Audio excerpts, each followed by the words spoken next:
Thank you. My name's Rob Airy, and I'm the director of the Wilhelmina Barnes Graham Trust. And welcome to the Wilhelmina Barnes Graham Trust annual lecture. Word of thanks first. Thanks to the Fruitmarket for hosting us tonight. I want to thank Fiona and all the team for putting it on, and not just tonight. Not just there we go. So I'm not used to a mic. I'll start going like that. Not just thanks for putting on tonight, but also for being so kind of welcoming and helpful while we've put on the display downstairs.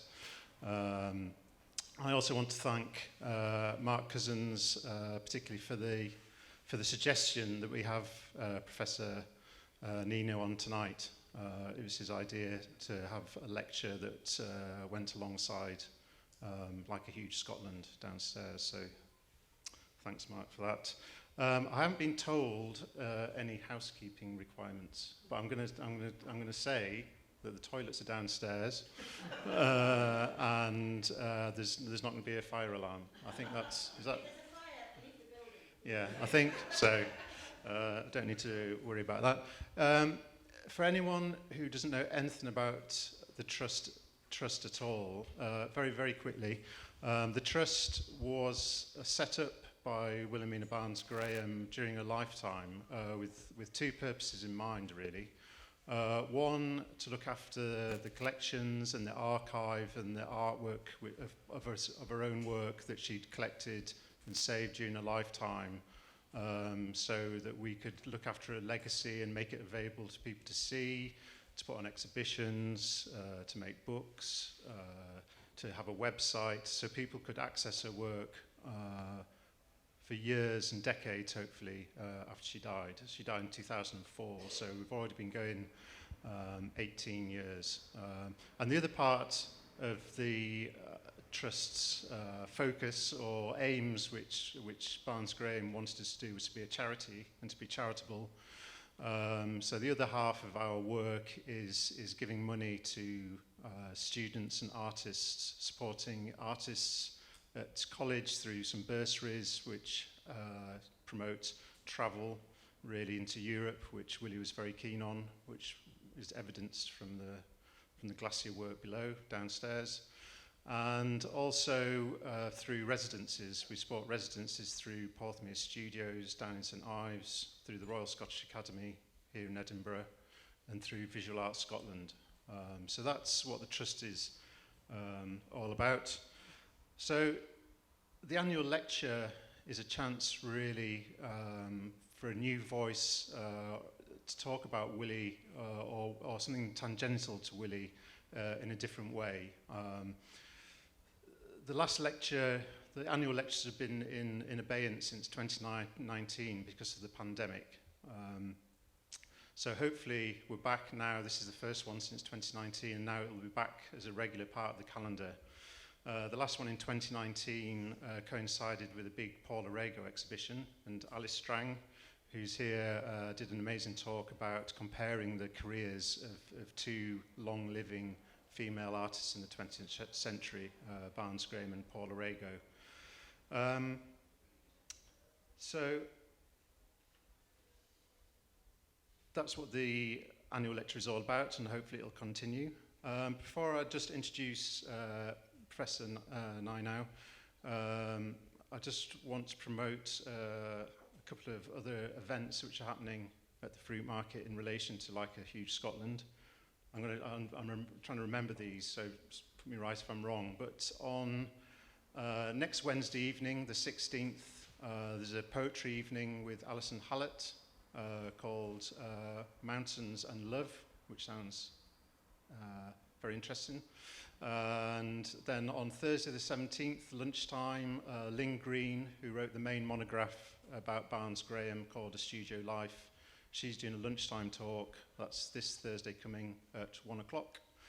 And then the following week, the 23rd, I'm not sure if that's a Wednesday or Thursday, but it's the 23rd, and that is a conversation between Samantha Walton, who's written a book about Nan Shepherd, It's got a new book out by Nan Shepherd in conversation with Anna Fleming, who's a climber and author. So they'll be talking about Nan Shepherd and Barnes Graham together. So that's a 6:30 start on Wednesday the 23rd, I think.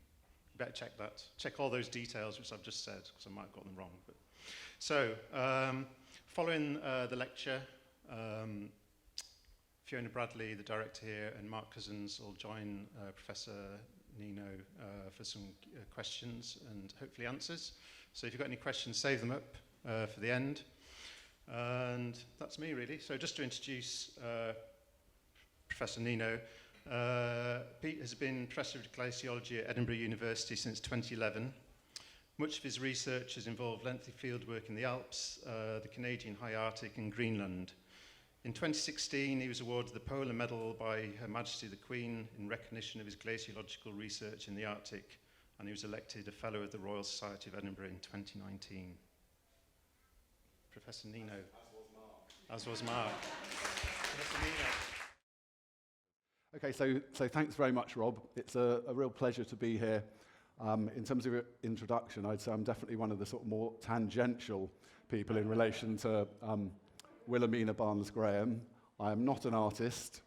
That will become apparent, I'm sure, when I actually start talking about Willie's art and trying to interpret it, but I will only be interpreting it from a glaciological perspective to try and put some kind of glacial context. But one of the things that Rob and Mark asked me to do was, in a sense, to put more of a sort of scientific context in terms of changes that have been occurring in the Alps and more broadly in the cryosphere. So certainly for the first, probably sort of 2/3 of the talk, I should hopefully be on sort of more familiar ground, talking about sort of the way the cryosphere is changing, and then coming on at the end to try and sort of look at some of Willie's art and see how it links to what's actually going on glaciers. So basically, I'm going to give just a little bit about my sort of background, then cover the scientific context of recent ice mass loss, and then this is the bit where I'm really completely stepping out of my comfort zone to talk about the sort of the glaciological content in relation to Willie's art. And I'm going to call her Willie because apparently that's what she wanted to be called and known as. So I'm just going to carry on doing that, and it's also simpler. And then, in a sense, just at the end, to sort of really, I think it will become clear by then that the future for Alpine ice and ice masses is really rather depressing, unfortunately. But I think one thing that I hope would be really familiar to everyone now is that whereas when I was started my undergrad degree in 1984, there was really very little sort of context in terms of environmental change and environmental change forced by human-induced sort of global greenhouse gas emissions. What's become really clear, and that you'd have to have gone and sort of lived in the middle of nowhere with no contact with society to not really recognise that it's become very, very clear that, one, the climate is changing, and glaciers are very much the kind of canary in the coal mine in relation. They're such a visually compelling sort of evidence of climate change. And that's one of the things I sort of hope to show here. And so, for example, those of you who are interested in ice and watch Frozen Planet, again, so much of the sort of context of the stories within Frozen Planet are unfortunately sort of rather depressing ones in terms of wildlife being stressed by the changes in the natural environment. But so, pretty much every day, whereas when I was an undergrad, the only times environmental issues would hit the headlines would be if a volcano erupted or there was a big earthquake. Now pretty much every day you can go to the BBC environment pages or any news pages and there'll be stuff on the environment. Obviously there's COP27 going on at the moment, but just a few examples. So last summer was a huge summer for ice melt in the Alps. Climate change, Alps glaciers melting faster as heat wave hits. Another one from this last summer, Switzerland's vanishing glaciers threaten Europe's water supply. So there are sort of downstream effects of glacier loss. And then really wherever you look in the cryosphere, so ice masses, Thwaites, which is a big glacier in Antarctica, Antarctic glacier heading for dramatic change. If we then move to Greenland, where most of my research has focused in the last 15 years, climate change, unprecedented ice loss as Greenland breaks record. And then, of course, for a glacier, if a glacier, a solid lump of ice on land, melts, the water inevitably ends up in the ocean. So the knock-on effect of this, climate change, UK sea level rise speeding up. One of the key drivers of that rise in sea level is the loss of land-based ice. And then the sort of higher level sort of policy side, climate change, the IPCC report, the Intergovernmental Panel on Climate Change, is this sort of enormous voluminous body of evidence of how climate has changed in the past and forecast projections of how it's going to change in the future. And again, it's incredibly sort of sobering reading, unfortunately. And then when any sort of reports came out, so 4 years ago now, a report came out, an IPCC report, but specifically on the cryosphere, and one of the headlines that came out from that, final call to save the world from climate catastrophe. And certainly from my perspective, and a couple of plots I think will show this, is that there's not much sign that we're changing the trajectory in any way that's going to be sort of particularly beneficial. But when I was an undergrad, so that was, as I say, sort of 1984, so headlines like this, Arctic meltdown, this polar bear's in danger and so are you, they simply weren't on the agenda. So when I was an undergrad doing geography at university, these colours are a bit odd. I didn't quite look that orange. I guess, I could if I, no, I won't say that. But so this is me and my mate John in Galdhøpiggen in Norway, on the sort of the highest peak in Norway in July 1985 at the end of our first year as undergrads. And we were both studying physical geography. We loved the landscape, we loved sort of the environment. But when we went to Norway to sort of go walking, the glaciers in the Jotunheim were basically pretty healthy. And whilst we were interested in sort of glaciers, I had sort of no intention of going into a sort of research career in glaciology. But there's nothing like one morning in an office as a management consultant to make you think that there might be something better in life. So this was about, I worked for Anderson Consulting in London after I sort of graduated, and this is the basement office we were in. And so that was office number 1 after graduating. And I took a week's holiday that summer in July 1989. And in a sense for me, it was a bit like, as Willie's described her sort of epiphany of going to the Grindelwald glacier. It was the same for me. I swapped this office in sort of central London to go and spend a week based at this sort of field camp up in the Swiss Alps underneath these beautiful peaks. It wasn't all stressful, there's a sort of beers up on the glacier, relaxing, waiting to be told to do the next experiment. And I absolutely loved it. And as a result of that, I then very fortunately got funding to start a PhD that October. But I think I can oh, there we go. It's like magic.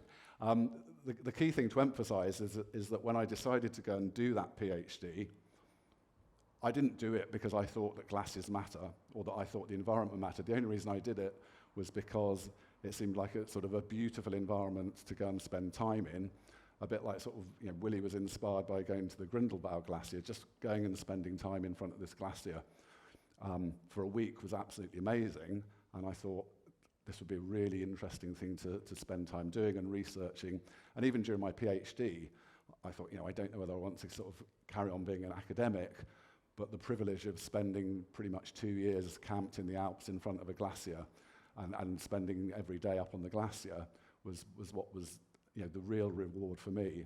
But I had no sort of context that actually the glaciers and climate change was going to make these sort of beautiful bodies of ice become more and more relevant and more topical. So in a sense, it's purely by chance that what I've chosen to study has become, in a sense, sadly more relevant to society. And just to sort of put in the context of how far away from worrying about climate we were. So this is an advert from 1962. So it was a few years before I was born, but it's not that long before I, in effect, started my PhD. And it's an advert by Humble Oil Company where it says, each day Humble supplies enough energy to melt 7 million tons of glacier. This giant glacier has remained unmelted for centuries, yet the Now, clearly there is no way now that any kind of energy company would be using this as a sort of positive marketing approach.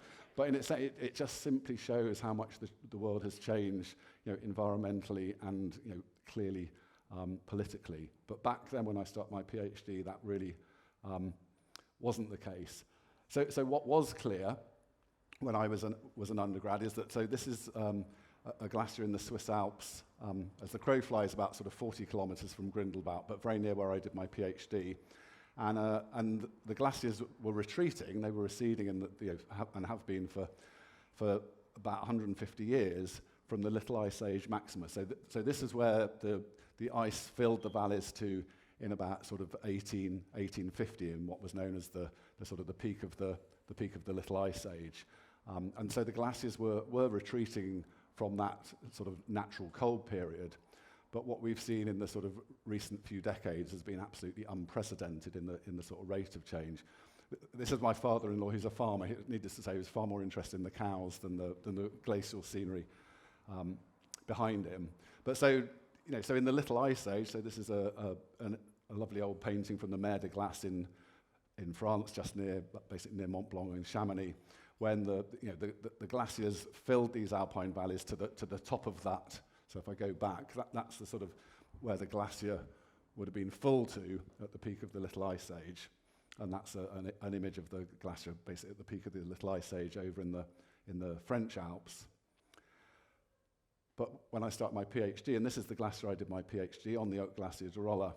So this is a few years after starting my PhD, when these show the edge of the glacier. This is the terminus of the glacier. This is the sort of marginal moraine here. 15 years later, the glacier's retreated about 500 meters. It's thinned about 40 or 50 meters. If I had an up-to-date image now, the glacier has retreated back to here. And when I was there doing my PhD, this was where we were focusing a lot of our research on the glacier, and the ice was about 150 meters thick. And now that's basically where the front of the glacier is. But as I said, when I did my PhD, we had absolutely no sense that this was the kind of change and mass loss that was going to occur. And the driver of this is clear. So this is the CO2 concentration curve from the Mauna Loa Observatory in Hawaii. But basically, it's a record of global atmospheric CO2. So I was born in 1965 here, when the CO2 concentration was about 320 parts per million. And we can see that basically the CO2 concentration has continued to go up. It's actually going up exponentially. We've had all sorts of different sort of climate conferences now. There's not even a suggestion that there's any kind of even lessening of the rate of increase. And this is, of course, all due to sort of carbon emissions. So it's increased from, when I was born, from 320 basically to 420 parts per million. If we put that on a sort of longer time scale, so this is the last 2,000 years. So this is the sort of natural atmospheric concentration, about 280 parts per million during what we term an interglacial. And so since the onset of the Industrial Revolution, we can just see this exponential increase in CO2, which there are other greenhouse gases like methane, but CO2 is the really key driver. And so that's a sort of 2,000 year, sort of 2 millennial context. If we go even longer time scale, so this is basically the last 800,000 years, and there's two things here. So there's CO2 concentration plotted in blue, and then there's Antarctic temperature. Now, obviously, Antarctic temperature is colder, but it's a sort of a surrogate for what's sort of going on globally. And if we just look, so during a typical glacial cycle, or interglacial, so CO2 concentration increases as temperature warms, and then glacial cycles, the ice builds up as the CO2 concentrations drop off, global temperatures sort of drop off. But what we can see is naturally, CO2 varies between about 180 and 280 parts per million between natural glacial interglacial cycles. What has happened since I was born, the CO2 concentration in the atmosphere has varied more since I was born than it varies naturally in a glacial interglacial cycle. So that's the scale of the sort of climate forcing that we're sort of forcing the planet with. And then, of course, the sort of net effect is unsurprising.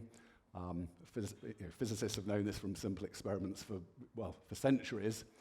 And that what we're seeing is that, so this is observed change in average surface temperature over the last about 110 years, basically the last sort of century.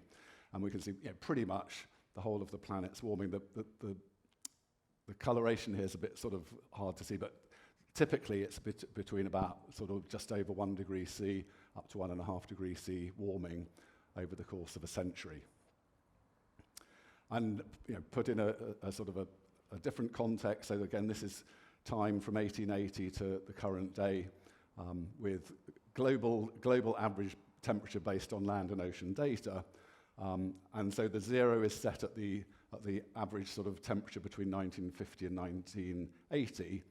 And what we can see is this sort of the global temperature increasing, but we can see a really clear acceleration in global temperatures from about 1980 over the last sort of 40 years. So again, it's a very, very clear signal. And of course, if you're a glacier, so this is the Oak Glaciers, you're all aware I did my PhD. So if you're a lump of ice and summer temperatures are warmer, you're going to melt more. If you're a glacier, this is actually in the Himalayas. If you're a glacier in the Himalayas, temperatures are warmer, you're going to melt more. And there's been a lot of research the last sort of couple of decades about the Himalayan water tower, as they call it, and the concerns that actually the sort of downstream melt from glaciers is going to increase initially, but what it's going to lead to is basically a lack of meltwater in the future, with glaciers that provide meltwater for up to about a billion people in the catchments downstream. Or here we've got Greenland. So again, Greenland ice sheet, it gets warm enough to melt in summer. If you increase the temperatures, you get a lot of meltwater, drains into these sort of beautiful supraglacial streams, pours into massive moulins. So you can't tell the scale here, but this is about kind of 30 meters across, and the sort of a big stream. So this stream here is about 15 meters across, and the water pours to the bed of the ice sheet and drains out very, very rapidly into the ocean. So of course, if glaciers are melting, they're contributing to sea level rise. Also, global temperatures are warming, and what that does is also basically, if you warm the ocean more, it expands, so that also contributes to sea level rise. So the two key drivers of sea level rise are ocean expansion, because the ocean is warmer, and glacier melt. And again, what we can see, so this is sea level record back to 1700, and it's sort of pretty stable, and then it starts to increase slowly initially with the onset of the Industrial Revolution, and then just getting faster and faster. And since 1980, sea level's been going up about sort of 3 millimeters a year, which might not sound very much, but if you live in certain places, even in the UK, but certainly in places sort of like Bangladesh or Holland, actually have a sort of a budgetary thing related to how much sea level is expected to rise on a sort of yearly basis, and it's absolutely astronomical in terms of what they need to budget to sort of accommodate expected sea level changes.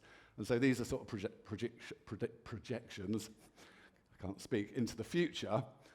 And this is one of the things where sort of climate skeptics go, well, you don't know whether it's going to do that or it's going to do that, so why should we believe any of it? The point is, you have lots and lots of different model runs. The key thing, this is the kind of best case scenario. This isn't even the worst, this is the worst case scenario that's run, but it isn't the worst case scenario. So even the best case scenario is suggesting that sea level is going to have risen by about sort of 75 centimeters by the end of the century relative to before sea level really started rising. And we're not even close at the moment to meeting that best case scenario. So things aren't great, and then this is one bit of research that was published earlier this year. We're saying with the expected climate change, even if we sort of reduce CO2 emissions now, we're already committed to about a quarter of a metre of sea level rise from Greenland alone. So the sort of the sad reality is that the glaciers are obviously melting. Last summer in particular was a really catastrophic year for the Alpine glaciers. It was an unprecedented warm summer. So as this news article said, disastrous year, Swiss glaciers melt away at record rate.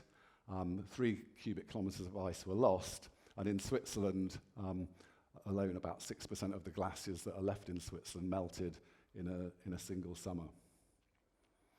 And so just to sort of, again, a couple of examples showing how the rate of ice loss change has accelerated. So this is Glacier de Tama, where very near where I did my PhD. It's about, as the crow flies, it's about 3 kilometres. The glacier I worked on is just over this ridge here. But I was there last summer. But what you can see, so this is a record of the terminus position going back to 1880. And we can see, it's retreating, but it's retreating at about sort of 5 metres a year up until sort of 1970. And then this almost, not quite, but almost order of magnitude increase in retreat rate since 1970, where it's been retreating at 40 metres per year. So where this photo is taken is where the glacier was when I was doing my PhD. And if I'd been, well, I wouldn't have been standing there, I'd been crushed under about 140 metres of ice in sort of 1990. So that's, again, just showing the sort of scale and the pace of glacier change. This is a sort of another example. So this is Fairpekla Glacier, again about sort of 3 kilometres from where I did my PhD. We can see there's a glacier terminus here, another glacier there. That was taken, well, the year after I was born, and that's what it looks like now, with the glacier completely out of view. And you can also see, which in a sense is a sort of natural change, it's just the pace that it's happened. But you can see the sort of change in vegetation as well. This is sort of recently deglaciated, so very unstable slopes. And then we can see the sort of the gradual recolonization, which, as I say, is a completely natural process. It's just occurring much more rapidly in terms of the retreat of the ice masses. Another example of Alpine loss. So this is the Mer de Glace. So the picture I showed from, I think, about 1830 was of the Mer de Glace at the peak of the Little Ice Age. This is early 20th century. This is in 1919 with the sort of terminus down here, but the valley is still pretty full of ice.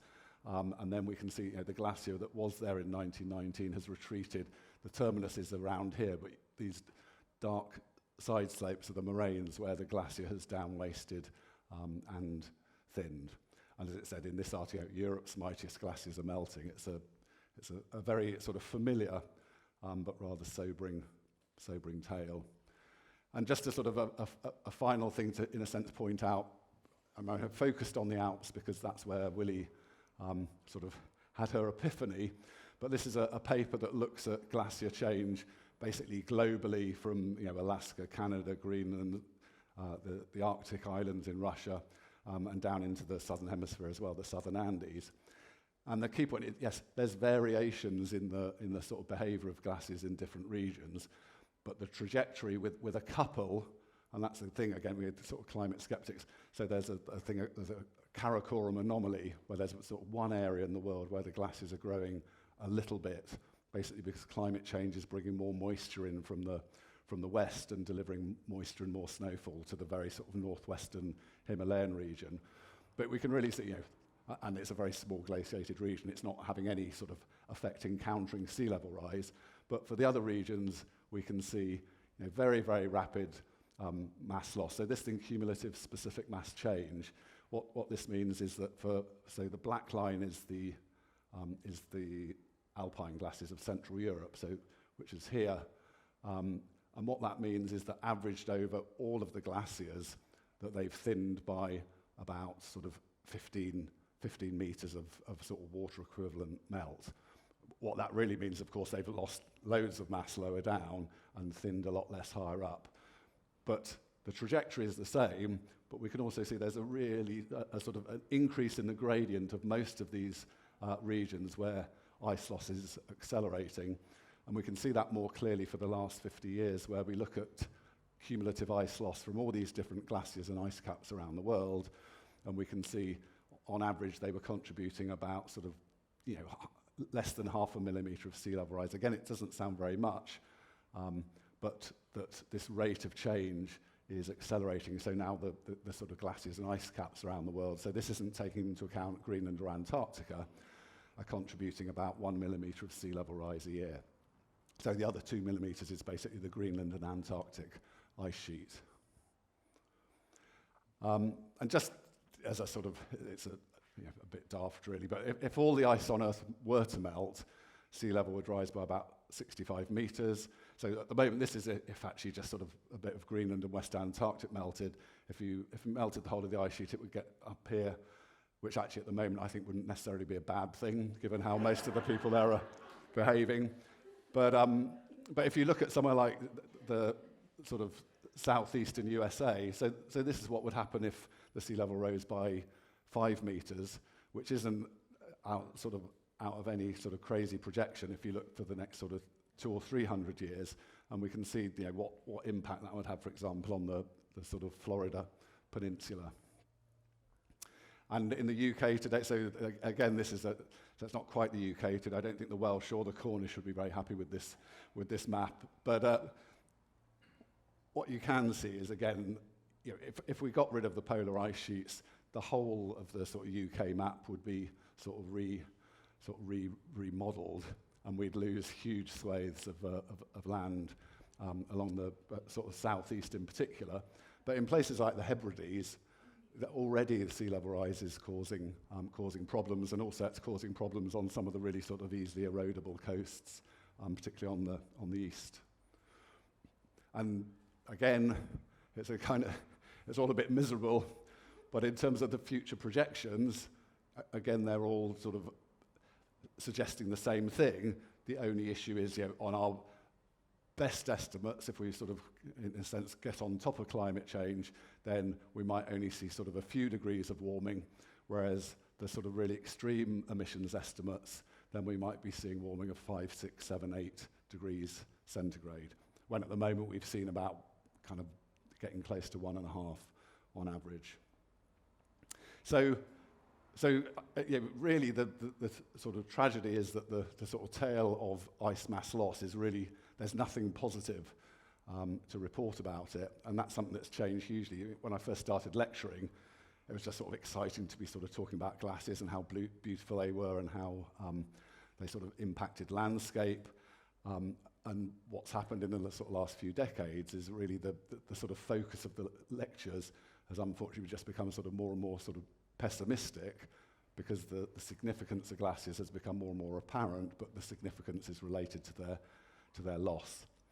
But for me, I mean, one of the things I've been sort of very fortunate to do is actually spend time doing field work in these sort of stunning environments. I was just going to show a few images from some of these places, which again for me is what makes working in them so beautiful, and it is what I'm sure in a sense inspired Willie to sort of in a sense change her approach to art. So this was me during my PhD up in the sort of Glacier de Rolla, where we did sort of field work in winter, and being up there in winter is really amazing because it's generally so kind of quiet because the snow subdues the sound.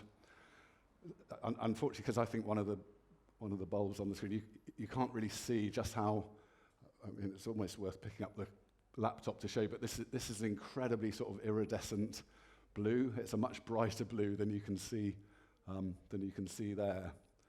And then this is up on the Greenland ice sheet. And I think if you sort of start to look at some of sort of Willie's paintings, you can see sort of some of the sort of blues and colours and shapes that sort of inspired her to paint her pictures from Grindelwald. Yeah, so that I'm going to show. That's what that should look like. So I think I'm not sure which bulb has gone, but it's one of the colour. These are sort of stunning icebergs off the sort of west coast of Greenland, but they're sort of a more subdued sunset colour than that sort of extreme orange. This is up on the Greenland ice sheet where you get all sorts of weird sort of sundogs and halos because it's very, very windy. It's sort of continuously windy up there, and a lot of airborne crystals result in these all sorts of really weird atmospheric displays. And so here you can see the sort of wind-scoured glacier surface. and that just reflects how incredibly windy it is and the fact that you've got all these sort of particles in the atmosphere. This is up on Ellesmere Island in the Canadian Arctic. And again, to me, I don't suppose there's anyone out there who listens to Blue Oyster Cult, but they have an album cover called for Cultosaurus erectus, which is this sort of dinosaur that they've invented. And it looks completely like this with these sort of extraordinary icicles, which basically the meltwater's percolated through the ice above. And then it's dripped through, but obviously sort of frozen to leave these sort of beautiful icy structures. But for me, I think my sort of true love, a bit like sort of Winnie's epiphany for sort of Grindelwald, was spending time in the Arolla Valley. So the glacier I worked on is around the corner here. There's these sort of beautiful alpine meadows, and then these sort of stunning glaciers at the head of the valley. And the opportunity. So this was home for 2 years, living in a tent. And then sort of one of the great things about the sort of fieldwork is the sort of camaraderie. True kind of British Heath Robinson style tent, but it's just about sort of standing up. But again, the opportunity to spend time on these in this environment was amazing. And one thing to note, towards the end I show a picture, and these are all sort of small, what are called Corrie glaciers up here. This was 1994. They've pretty much all gone.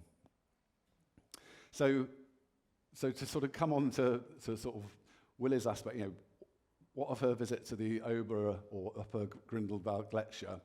So this is a map of Switzerland. So where I did my PhD was down here at the head of the Arolla Valley. So this is Grindelwald, where Winnie went in 1949. So this is it with the sort of topography. So Grindelwald is basically in the sort of heart of the Bernese Oberland, which it's famous, as you'll see in a moment. It's basically so here's Grindelwald, the village.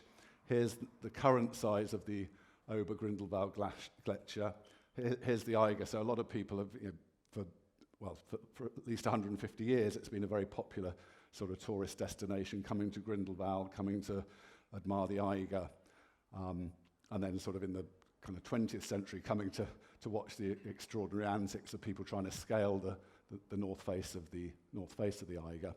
But this is a recent map when Winnie went to Grindelwald. The glacier, this Ober Grindelwald glacier, flowed down, and it didn't terminate here. It carried on down the valley and basically made it right down into the sort of the lower main valley. So that's sort of going back. That's would be standing here, looking in this direction. So that was at the peak of the Little Ice Age, when the glaciers came all the way down and terminated basically in the sort of main Grindelwald Valley.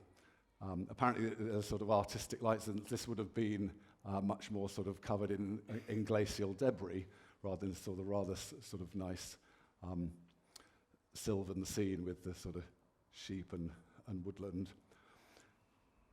But just like elsewhere, the Ober Grindelwald glacier sort of gradually retreated, and it's been for a long time a popular kind of destination for tourists. So this is a picture from 1909 with people going up on the glacier like Winnie did, and the ice grotto. So that's so they melt a hole into the glacier, and then people would go into the ice grotto, and you'd get these sort of amazing sort of blue colours, which again you can see a lot of in Winnie's art.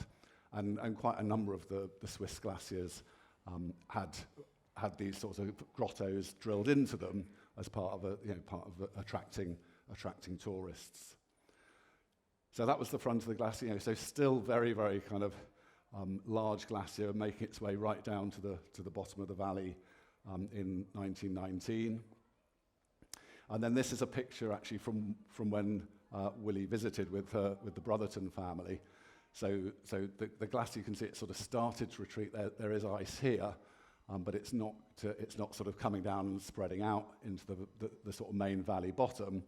And then this is it in 1963. So the picture I show you of in a moment of Willie walking up the glacier was sort of down here, but it's now retreated up here. And when Mark and Rob went, this lower glacier has sort of completely completely disappeared. And so that's it in 2008.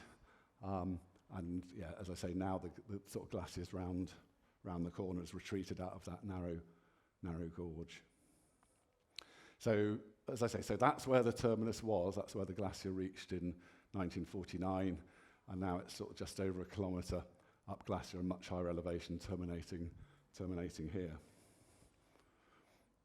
So Willie visited Grindelwald in 1949, and well, and a lot of you will know far more about this than me, but one of the things that she wrote about was that the massive strength and size of the glaciers, the fantastic shapes, the contrast of solidity and transparency, the many reflected colours in the strong light, the warmth of the sun melting and changing the forms. In a few days, a thinness could become a whole. A piece could disintegrate and fall off, breaking the silence with a sharp crack in its echoes. It seemed to breathe. And she, so I think, someone could, but I think that's Winnie here, being taken up onto the glacier with a guide. But the key thing is it just completely inspired her to sort of make new art. This is another picture of them near the terminus. And so you can see here the ice grotto, but we can also see that there's all sorts of the light, bright white ice, but also these sort of sediment-rich, darker hollows, which again you can sort of see in parts of her art. And it was this visit which really inspired her to change her whole sort of artistic approach to one towards more abstraction. And she produced a series of sort of pretty amazing paintings. And so one of the things that characterises a lot of them are these sort of extraordinary blues and sort of bluey greens. And that's really sort of characteristic of glacier ice, clear glacier ice in the right light. So this is actually down in Antarctica, but I showed it just because it's such a sort of amazing representation of the sorts of colours that Willie sort of reproduces. And again, it's the same. So this is the colours that you see if you go into the ice grotto, which I presume she must have done. You see recreated in her art. But also, if she got higher up on the glacier, you also, so this is a meltwater pond. This is actually in the Canadian Arctic. But again, when meltwater ponds on the surface of glaciers, you get these sort of really sort of beautiful sort of blue azure colours, which again are very, very commonly repeated in her work. And then one of the other things that you often see in her work are these sort of strange kind of circular swirls.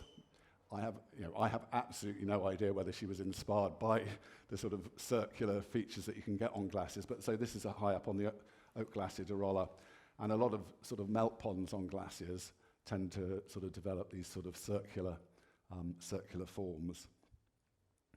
And so, one of her pieces of art, Glacier Blue Cave from 1950, and if you go, so this is going underneath the glacier at Somfleron, which is in the Swiss Alps. So this went under the edge of the glacier in sort of when I was there in 1990. And again, you just get these amazing sort of blues where the ice is thin enough for the light to actually penetrate through from the surface. This is so this is a natural ice cave. So this is a cave in the Canadian Arctic where meltwater has basically drained into the glacier and then flowed through the glacier.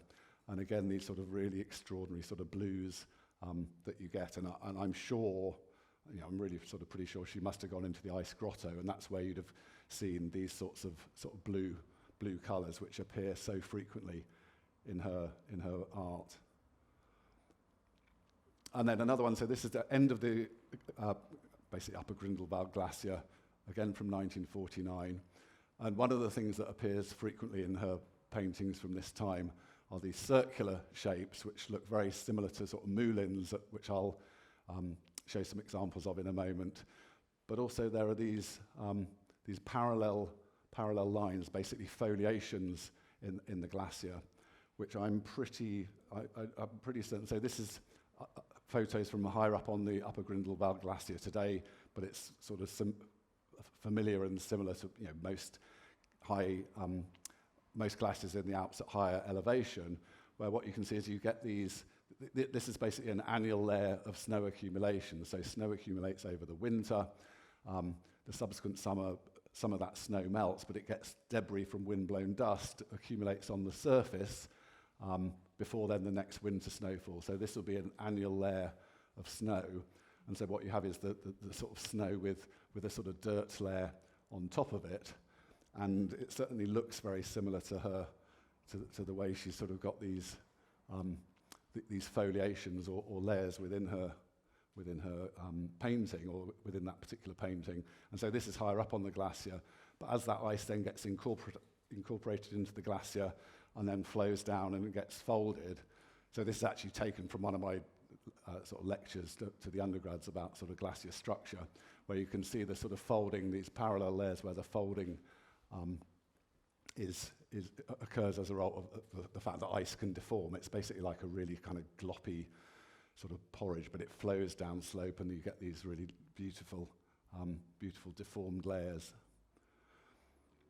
And then this is another one of her painted glacier rock forms, where there's still the sort of blue in there, but there's a lot more sort of reddish coloration, more like the sort of the supraglacial debris, the surface debris that you get on glaciers. And so this is actually from the Himalayas, but there are similar, basically on the glaciers in the Alps. You get the same, these sort of incredible sort of surface debris deposits.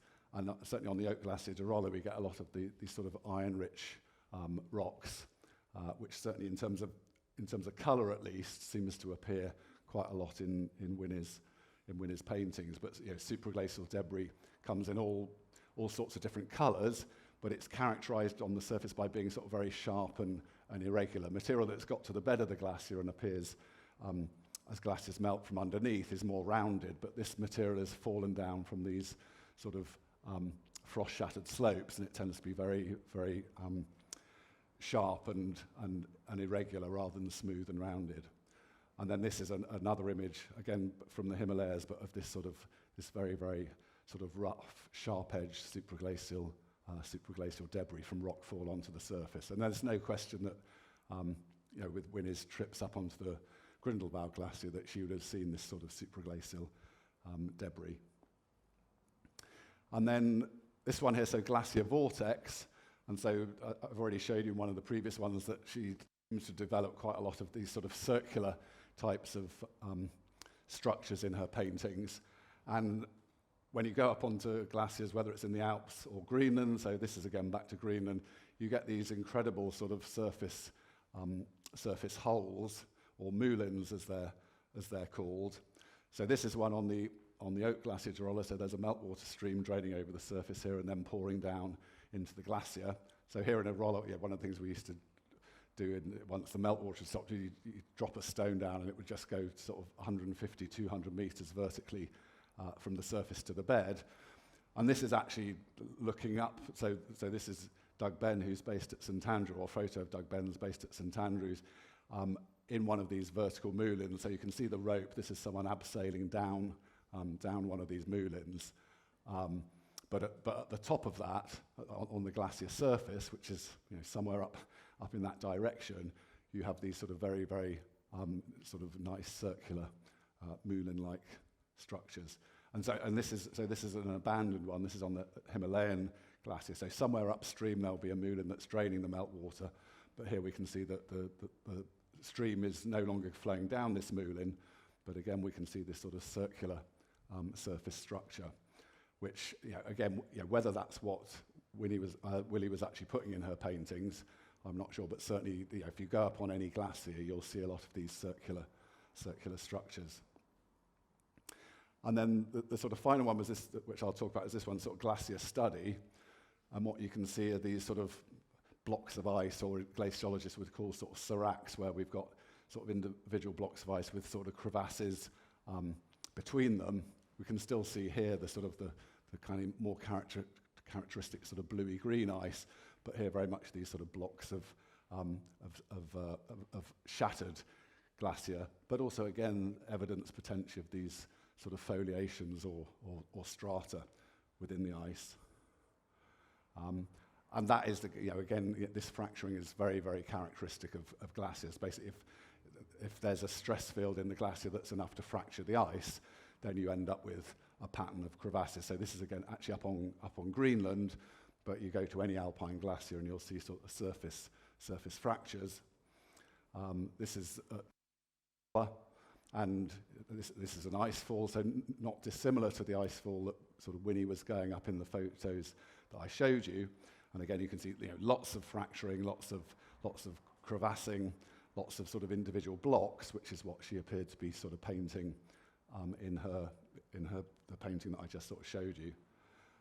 And then again, this is another glacier terminus. This is actually sort of in New Zealand, but again, sort of interesting structures, not dissimilar to the sorts of features that she was painting. So I put this in just because. So this is actually one of this bit, not this, is again just taken from one of my undergrad lectures when I'm sort of initially talking about sort of glacier structure and just to emphasize to the students that glaciers aren't just a sort of simple singular body of ice. They're extremely complex. They're heterogeneous, made up of all sorts of different ice structures, patterns, colors, full of debris, full of impurities. And I sort of get the impression that it was this sort of variability and the sort of really different sort of colours and components of ice and glaciers that really sort of captured her imagination and made her sort of so inspired to create these the pieces of art that she did as a result of her visit to the Grindelwald Glacier. So I just sort of to finish that, I want to sort of talk about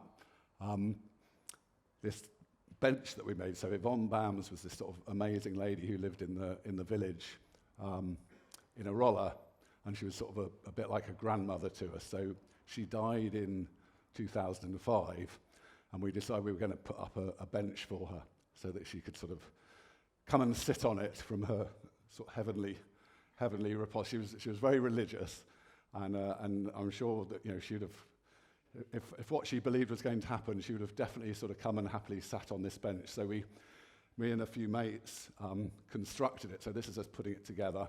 This is my mate Doug Mayer carrying it. So we carried it all up the hill. We didn't know at the time that you weren't actually allowed to put any kind of bench up in Switzerland, but we just did it anyway. So what you can't see, so this says for Yvonne Bams. We were going to put for Yvonne Bams and put her date of birth and death and her best quote that we like, I have no sterile regrets. But when we quickly realized at about 3 a.m. that we could only do about 2 letters an hour, we made it as short as we could while still being meaningful. And this bench, we specifically put this bench up in this position so that Yvonne could look at so this is looking one way, this is looking sort of southwest from the bench towards the lower Arolla Glacier and icefall. And then that's looking the other way to the Oak Glacier de Rolla, which is where I did my PhD. And when I started my PhD, the terminus was about here. This is now 2007 that we put this bench up. And so we decided we'd sit and sort of enjoy it and imagine how much Yvonne would enjoy sitting looking at the view. So this was what it was like in 2007. So we put it up there specifically so she could sort of continue to admire the Oak Glacier de Rolla. So this guy here, Alan Hubbard, who's on the left here, he was back there in September this year, and he sent us, so this was 2007, that's what it looks like now. So unfortunately, the bench we put up for Yvonne to look at her beloved Oak Glacier de Rolla, she can't even see it now. And you can see, so these were the Corrie glaciers that were right down here when I was doing my PhD in 1990, and now there's just a little bit of dirty, debris-covered ice just remaining up there. So it's a sort of pretty shocking and sad rate of change. And in a sense, it's similar to, so this was a photo from when Winnie went there in 1949. This is Rob, I think, took this photo. Certainly this is Mark here, and this is them as they're sort of heading up to look. And so when Winnie was there, the ice was getting down and coming over this sort of steep bedrock bump here, which is what caused the ice fall. But again, I think Willie would be pretty sad to see that the thing that inspired her art has now sort of basically completely disappeared. And whilst we would have expected sort of natural glacier retreat to be going on at a relatively slow rate, what of course we've seen since she was there in 1949 is this sort of catastrophic rate of retreat. So we've now reached a point where, so this is a news item from, this is the Rhone Glacier. I visited there about 20 years ago when the glacier was way down here and there was no proglacial lake. Now, in order to try and sort of preserve the glacier, they're actually using basically white blankets to reflect the sun's energy to try and sort of insulate it better. So, this one, Swiss resort uses blankets to keep glacier cool. And it does reduce the melt, what's termed the ablation, but only a little bit. It's clearly you're sort of fighting a losing battle when you're trying to sort of protect a glacier in the sort of temperatures that we're seeing in the Alps now. So this is a picture of Anne, my partner, and our 3 daughters when we were in the Alps in, I think, 2013 this is taken from. And so this is the sort of the remnants now of the Lower Roller Glacier. And I think the sad reality is that by the time they're my age, there's not going to be sort of ice in this sort of ice fall. The glaciers will be retreated back up here. This one will be retreated up into this corrie. The Oak Glacier that's round the corner will be sort of probably about 1.5 kilometres long, having been 4 kilometres long when I did my PhD. And so, that's why for me the sort of the title in terms of this sort of sense of mourning and loss, simply because these glaciers have changed so much, and it's sort of terrible for when I visit it, I find it sort of pretty sad and upsetting. But clearly, it's a hell of a lot worse for the sort of people who are living in this environment and actually seeing their sort of homeland changing so dramatically. So I'll finish there. I think we're going to take questions if anyone's got any questions. I apologise to the art experts who are probably thinking he's got no idea what he's talking about when it comes to Willie's art. But I think the glaciological interpretations are fine. They just might not be relevant to her paintings. Okay, thank you. Well, everyone collects their thoughts and tries to collect our scattered emotions. I thought maybe we'll start. Mark, you know what this glacier did for Wilhelmina Graham. You know what it did to her artistic imagination. I suppose the question, I'm going to go first because I've got the microphone, so I'm going to, what did it do to yours? I know you were frightened by it. I know that it moved you, but culture is what we have. Culture is what we have to fight trauma.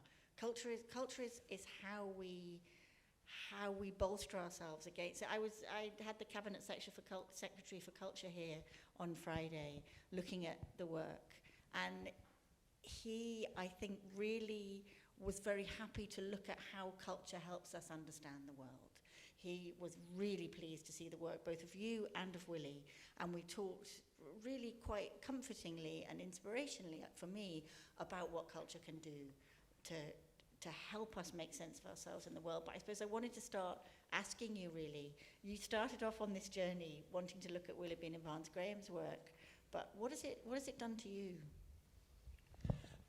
Just listening to that talk, I'm devastated in a way. I'm sure many of us feel those incredible emotions, and even then, Rob, we could see how far it had gone, but for Willie, this was the opposite of a traumatic experience. It was a euphoric experience. It was a rapturous experience, and so the work means what it meant, but it also means something new in the light of our knowledge of change, and so I personally was really scared because I've got terrible vertigo, and Rob was cool as a cucumber, and I was just shaking, and we were carrying cameras and things, and I didn't expect to have a life-changing experience as a filmmaker.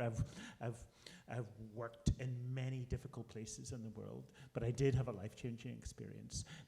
Not the same as Willie's, but comparable in intensity because of the fear. But also what happens when you, as Pete knows better than me, but it's a hard climb, especially now that the glaciers are there. So you're physically just focusing on the climb, and then you get there and you come into this kind of silence and something aquatic. You don't expect to meet the sea at the top of a hill, but there's something aquatic there, something like a sleeping whale, something like Moby Dick or something up there. You know, the colors are weird. You're standing on something transparent. And I've been in the deserts of Iran. I've driven up Mount Olympus. I've driven up the Ghats in India, but nowhere have I had an aesthetic experience like that. Wow. Okay. We need an artist. We need artists. Just to say, we need them. Are there questions for either Mark or Pete? Of course there are. I'll start. Hi. I was wondering. Oh, hang on, there's a mic. Then we can make sure we can record your question as well as the answer. Thanks, Matt. Mark, you were just talking about the silence and the aquatic sound, and I wondered if glaciers have a sound. Do they make noises when you're there, engaging with it? Yeah, so And have you documented that? So I haven't documented it, but they do make sounds. So in a sense, a bit like people with different glaciers make different sounds. So the Oak Glacier that I did a lot of work on moves about 10 metres a year, which is, glacially slow. So as a result, because it's moving so slow, it doesn't make very much noise. So when I was there, all the time I spent there, I'd only occasionally be standing on it and there'd be a kind of creak and you'd feel it judder. Right. But you go on faster glaciers where they're moving 50, 100 in Greenland, some of them move 10 kilometres a year, and they're making sort of creaks and fracturing the whole time. The other thing is the thing that tends to in the Alps make more noise is actually the meltwater. Yeah. So when you're walking on the surface in the summer, there's this constant sound of sort of flowing water, and then particularly the moulins, so French for mill, where the water is very, very noisy.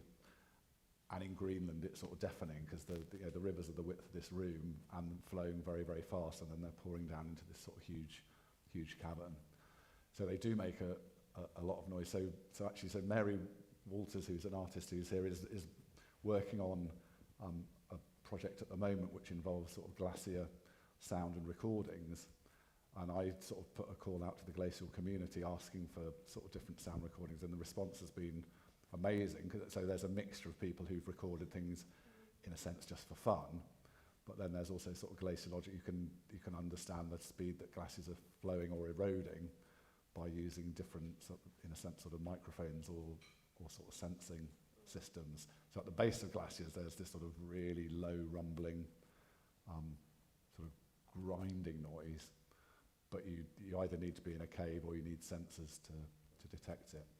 But also, even when I was doing my PhD, one of my mates, so Doug, who was carrying the wooden plank, one of his mates came out who was into music, and he spent a day just wandering around the glacier with a microphone, lowering it down moulins, putting it in crevasses, and got this amazing sound. And I wish we still had it, because then we could use it in Mary's sort of exhibition. But yeah, they do make a lot of noise. And the ones that make most noise are in Greenland with the big calving glaciers, where big lumps of ice sort of fall off into the ocean. And did you hear the noises, Mark? Because there's so much it seems to me, glacial sound in your piece. That the trickling and the groaning and the creaking, is that something that you'd heard?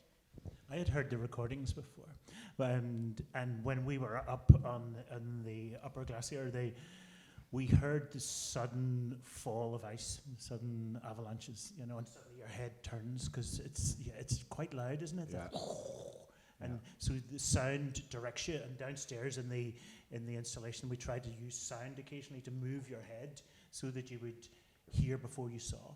Yeah, and it's funny what you're saying, Pete, you're talking about sound inside and outside, internal and external, and Willie talks visually about something comparable, which is being inside and above and around the glacier, the total experience as she describes it. And there's something about like this kind of this machine or this mobile thing that allows you to imagine it in a cubist sense. Yeah, I think so. I'm sure lots of people here recognising structures you were showing from works of art of Willie's that I thought had more to do with abstract art and St Ives and Ben Nicholson, actually, than glaciers, which is really kind of, oh, okay, I'm recognising that structure as an actual thing in the world was really, really amazing. Are there other questions for either Mark? Or you're going to have to keep thinking while we keep talking? Oh, yes, there are. You're all just far too gentlemen. This is more sort of just a curious connection of coincidences. You being at Arolla, and that was the first place that I ever went to climb in the Alps. And that was back in the early 1960s. Right, lovely. The other connection that I have, and partly why I'm here, is that Willie Barnes-Graham was a student at Edinburgh University, at Edinburgh Art College, when my father was doing architecture there. And he retained the friendship with her all through his life. Fantastic. It's just a pair of rather curious coincidences that should occur, you know. Unfortunately, I don't really recollect Arolla all that much from your photographs. They don't really sort of mean anything to me. I think, you know, 50 years, 60 years, it's really just too much to try and pass time. You know, I could go back and see if I could find slides and look at it, but you know, from the length of the glaciers, that would be quite interesting, I must admit. Yeah. Can you remember what you climbed? Can you remember what?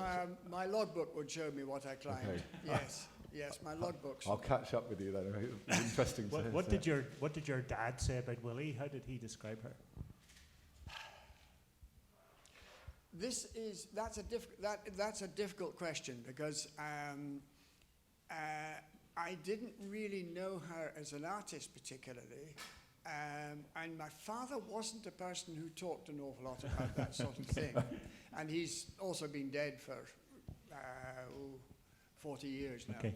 You know, so yes, it's a pity that he didn't last a bit longer, and I could have asked him some of these questions. You know, yeah. Thank you. There was a question on this side. Could you, thank you, wait for the mic, and then we'll probably have to wrap it up because I can see that people need to go. So I've not been going to the Alps quite as long as the last questioner, but probably going there for 50 years. And it's astonishing how the Mer de Glace has shrunk, where it was easily accessible from Montanvert, and now it's walkways to get all the way down there. Yeah. And my question for Pete is, clearly the rise in temperature is moving the terminus up and thinning the higher levels. But how much influence is the lack of snowfall at the higher levels having and in feeding the glacier? Yeah, so certainly at the moment, so last winter the snowfall was very low. So the reason it was such a really big sort of negative, sort of what they call balance here in the Alps last summer, was the low snowfall and the really high summer temperatures. But certainly in the main, over the last sort of 4 or 5 decades, the key driver has been warmer summer temperatures. The snowfall hasn't changed that much. It is still getting enough snow in principle to sort of maintain the glaciers if the summer temperatures weren't so much warmer. And even then, it's actually what it particularly has been the warmer spring temperatures. So that basically summer melt is starting much earlier in kind of April, May, and more intensely. So it's basically getting rid of the snowpack much sooner. And what happens with glaciers is once you get rid of the really white snow, you expose the dirty ice, which absorbs more incoming solar radiation, and so then it melts more. So it's pretty much dominated in the Alps at the moment, or in the last few decades, by the warmer summer temperatures. So yeah, there is still snow, and particularly at the higher elevations, with 1.5 degrees centigrade. I mean, that's the equivalent of a snow line going up about sort of 200 metres. So at the sort of lower ski resorts are really going to be in trouble. Well, some already are, but in the main for the glaciers, it's the summer temperature that's been the real damage. A lady there, can we get the microphone to the lady there? And then I think there's a question in the front row. Not too far to pass the mic. One of the lovely things about tonight is you've got art and science talking to each other. Microphone working? Sorry, Mark. I'm not shouting enough. Tonight we've got art and science talking to each other. And when I think about the kind of anticipatory grief that we have about what we're losing and what we don't even understand that we're going to lose, and I wondered how important do you all think it is that art and science work together to help people process what's happening and also to help people work towards some kind of a solution? Well, so I guess I'd say, so if I'm asked to talk anything, I'll always say yes. But the main reason being that I think I should just be trying to reach as many audiences as possible. So of course I lecture to my undergrads and I go to conferences where I'm talking to a bunch of glaciologists who already get it. I think it's really important from my perspective to sort of try and, in a sense, sort of spread the word. The cynic in me would say that probably most people here already get it. They might not, in a sense, know quite how bad it is, but they already get it. My sort of biggest concern is ultimately how we get through to the sort of policy makers, because ultimately they're the only ones with the power to make the big changes, which again is why I sort of talk to because one day there might be someone who's got a little finger on a lever of power where they can actually say, look, we've really got to do something about it. But as far as I'm concerned, until we really get the politicians, I mean, genuinely taking it seriously, then I think it's really important to link with art, and the more we can do, the better.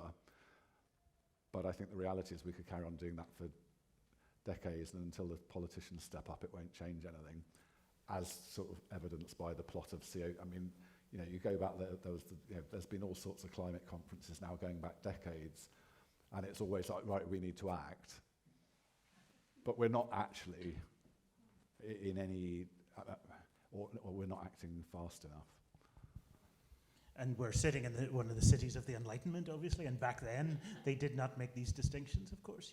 I'm just reading Temple Grandin's new book. She's this great activist and industrialist, and she's autistic, and she's been writing for decades about visual thinking, and the new book's called Visual Thinking. And she shows what many of us know, that our art colleges and our engineering colleges and our football teams are full of visual thinkers. I personally at school was a bad reader, but my top subjects were physics and science.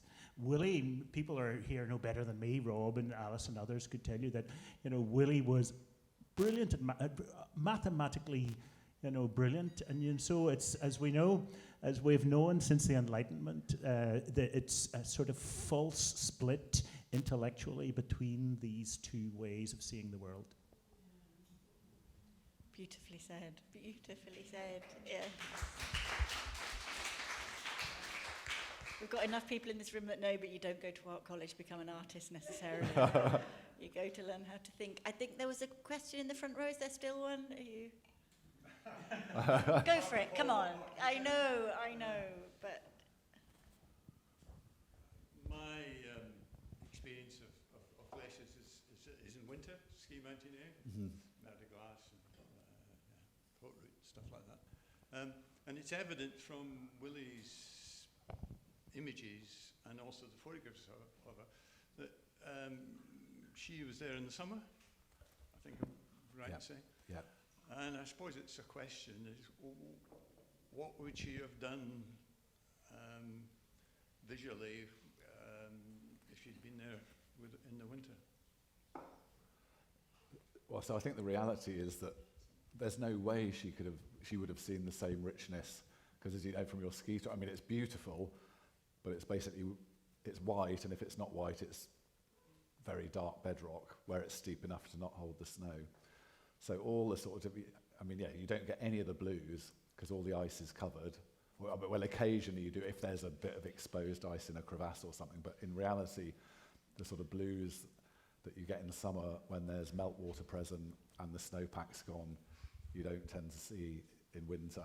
And you don't see you see some surface debris, but basically you don't see the sort of glacier surface, you don't see the debris.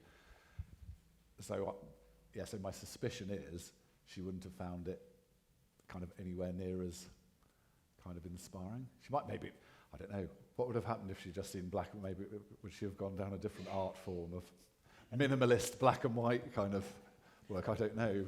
And let's remember, many of you will know that she had health problems for a lot of her life, isn't this right? You know, she would, particularly breathing related and lung related problems, and so there are winters where she, took to bed, as it were. So I think it might have been difficult even to climb. We were saying she had nothing compared to us because she just had to walk a little bit, whereas we had to proper climb. But I think in winter, probably our health problems would have made it more difficult. That's one of the reasons, as we understand, why she might have moved to St Ives. Yes, Rob? Well, I think I was just going to say that I think you should mention about her not painting the eye and not Yes. painting the other eyes. Exactly. She didn't see all the stuff that, like, if you see the installation downstairs, we start with all these romantic images of the Alpine tops, raising the eyes up to the sublime, and Pete had one of those pictures in his great lecture.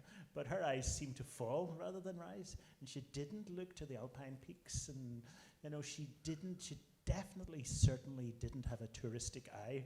She wasn't captured by what normal, or more conventional ways of seeing were captured by. I think that's the note that we're going to wrap this up on, because conventional ways of seeing is not what we have had tonight, and I thank you both for that. We built the warehouse. We opened the warehouse on the 7th of July last year. We built that space in order to showcase the extraordinary visual thinking that there is in this country that there wasn't room for, that there wasn't space for, that we knew was out there. And we thought if we build a big space, an extraordinary, materially resonant space, extraordinary things will happen. Mark was one of the first artists that came to me and said, could I do something in there? Could I play in there? I've got this project with the Wilhelmina Barnes Graham archive, and I'd like to do something with that. And I thank you so much for that, because it's exactly what we built the space for. And if the Wilhelmina Barnes Graham Trust's annual lecture is about tangential thinking and widening our understanding of what art can do and how artists can make us think, then I hope then this iteration of the lecture has absolutely ticked all its boxes. And Pete, I come in, I always think I come in the back door. I always come in through culture and through art, and then occasionally you get hit by something that, you don't know that you're going to be hit by, and thank you so much for that. I think it was glaciers you were talking about when you said they were cool, complex, and heterogeneous, but I think, don't you think, we have an example of somebody who's all that. Yes. So On my gravestone. in fact, maybe two somebodies who are that, I think. But anyway, can you join me in thanking these two extraordinary men? Thank you.